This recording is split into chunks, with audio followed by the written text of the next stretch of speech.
Yeah, well, I'm from Salt Lake City, Utah, and all my family's there, all my best friends, my boys are there. Yeah, school I had to leave behind, but I'm doing some school here, you know.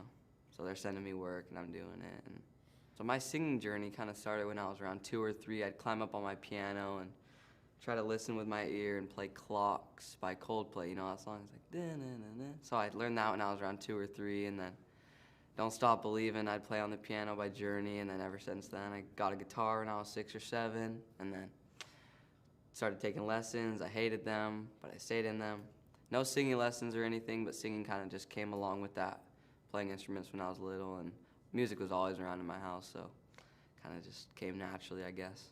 Well, I was super nervous, obviously, when I was going up to the blinds, walking out, and then I got up there and I was singing, and I was pretty nervous. It was not my best, but I got to the very end, hit a big note, he turned around.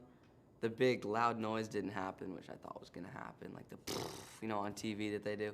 That didn't happen, but he turned around, and then right after Blake turned around, and then next thing you know, Nick's on stage singing, like playing my guitar, and I'm singing, and we're like harmonizing, telling me how to sing it and stuff. And then I don't know where Blake is, and then out of nowhere, Blake walks out, and he's holding this little puppy.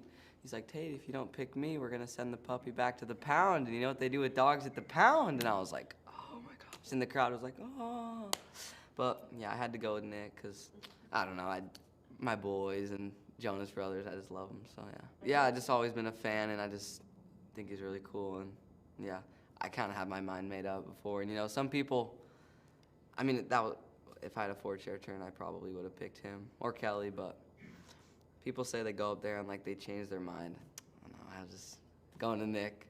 I feel like, I mean, the puppy convinced me a little bit, but mostly just Nick, yeah.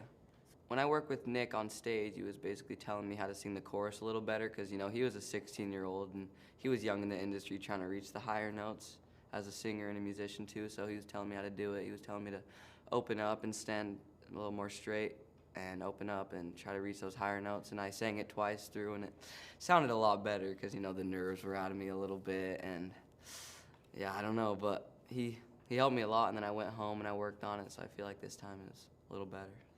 Oh, when I worked with him on the battles, too, he had me do this thing where I go up to a wall or my hand and blow continuously into it to try to get my breath support better so I can not reach for those higher notes as much. And yeah, I can already feel them helping, honestly, and that was just a week ago or so, but yeah. To win? I don't know. Honestly, I'm not even thinking about winning it right now. It's one step at a time.